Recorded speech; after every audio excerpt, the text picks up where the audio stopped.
Oh, dang. That sucks. I just remembered why I was talking about dogs. I was talking about dogs because something online, dog war team, raising money for a film to document the deaths of dogs. Let's talk about the deaths of dogs being killed on purpose by people. I'm interested in our ethical decision to decide that it's okay to kill one animal versus another. And I recognize that that's a topic that is brought up by a lot of assholes. And I'm not one of them. I'm not a vegan, I'm not a vegetarian. I'm still interested in dogs and our ethical choices about what we kill and we don't and how. That's what I'm interested in. And I have all the reasons and thoughts that all of the people who view all of the sides on it have, as much as I've been able to read about and learn. So I've tried to understand shit, you know.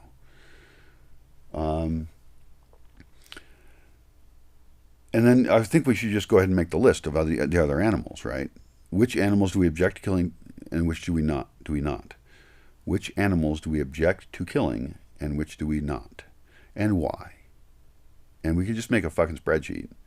And you can just put all the animals down the left side and then put all the cultures along the top or something. And then you can just mark and you can run the spreadsheet different ways or make different graphical representations of the data. Good fucking idea. Thanks. And you could see like which animals on the left column, different cultures object to at what levels of killing, or which do they actually almost deify. For example, in India, the stereotype is, it's probably true, that they kind of deify to some degree, I believe Hindus, the cow, right? So it's a revered animal. In the U.S. culture, certainly the dog, the horse, right? We really like horses, and we don't even like the idea of horse meat because we have a close relationship with horses. And so we don't want to kill them and eat them, but they're, it's good meat. There's nothing wrong with the meat. It's just our friendship with them that makes us so we think maybe we shouldn't eat that. Unless it's an emergency situation, in which case you will eat the fuck out of that. If it's like all wintry out and you're trapped and you and your horse were out there and you're dying and you cut your horse open and you crawl into the horse and that's how you survive the night. Can you imagine? That's quite a tale. That has not happened to me, by the way. Hopefully never will. I live in a nice climate. I'm not living in those places. That's like, I don't know. Why would someone live out there? Anyway, so back to the dogs. I don't know. That's where I'm at.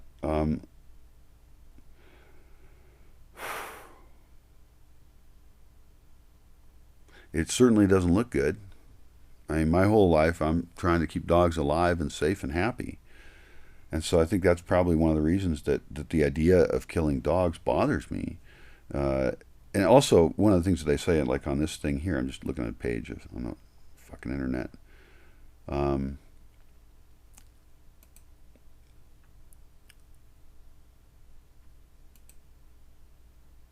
This was somebody's pet. The ears are docked, the tail is docked. This was somebody's pet.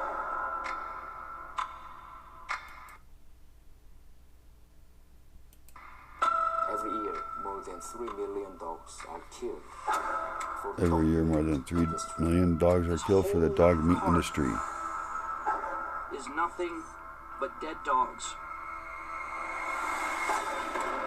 I love my country, I love Korea, but dog eating culture makes me shameful. Whoa.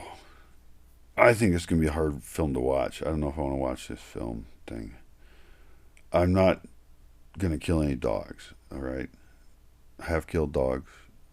I've arranged to have them killed at the end of their life with an injection in the orchard. Was the first time. And it was tough. The vets who helped me do it, they did it. I paid them to do it. But that means I did it. I take responsibility for what I pay for. That's one of the big things in my life. huge message in my fucking life and my ethics is if I pay for it, then that's what I'm serving. And it bothers me that more people don't understand and think about that, because a lot of things that people do in the world are extremely evil, and they have no fucking idea that they are the evil in the world. That's disturbing. Disturbs the fuck out of me. Of course, that's not something I should tell my friends, or really anyone who's in a position to, well,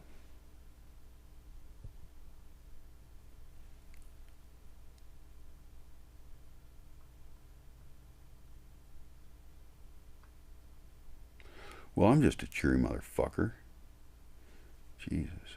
Well, this dog thing is disturbing, actually, to me. I think all I can do is just make rules about how I treat my dogs here. Fuck the rest of the world. I do okay here. To be honest, most of them don't live till old age because it's an adventurous environment. I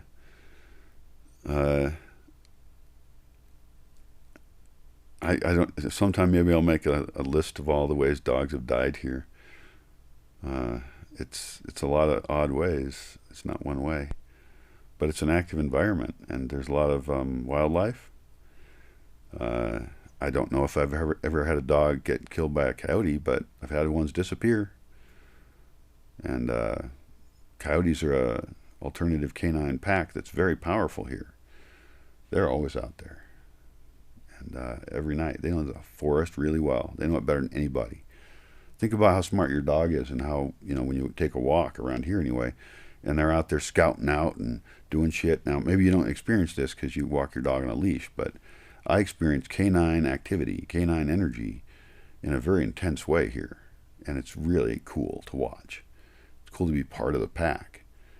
They go out running after stuff and things, and I don't want them to kill very much stuff. I really don't. And they really do. They're not good hunters, to be honest. They look cool. But the coyotes are who's cool. The coyotes are all over this whole countryside. And they have trails all over the place. They're not the same at all. I know because I can hear from where they are at. And I know I've read about coyotes. And I've seen them here up close when I first got here. Now I don't, because I got the pack of dogs. And so what I'm doing is a kind of a canine territorial war with the coyotes, in a sense. Except I don't feel like it's a war, because I don't feel like it's that antagonistic. I've got my little wuss-ass dogs, relatively wuss-ass in comparison to them, here. On the other hand, depending on how things are going in the seasons around here, and the times of year and stuff, and they're losing habitat. The coyotes are being pushed out of habitat, and so I've become on the edge of coyote territory more so than I was before. Every forest that gets cut down changes the whole system around here, and so they're still here, and unfortunately some farmers kill them, and I would prefer that not occur, personally. I think they're part of the system. They're just trying to survive, and they're our dog canine friends. Same with the foxes. There's foxes here, and I want more foxes, not less foxes. They're foxy. Why not? There's a whole bunch of other animals that they're like native around here, and I'm on the edge of them all dying, because they're all dying. If this becomes all fields like it is everywhere else, because right now there's pretty good forest here. This is what I call pretty good forest. It's not super old growth. A lot of it's been cut and managed, but it's managed pretty well, actually. It's not bad. The worst thing is the water issue. I would say that's the worst thing for wildlife, is we've stolen their water.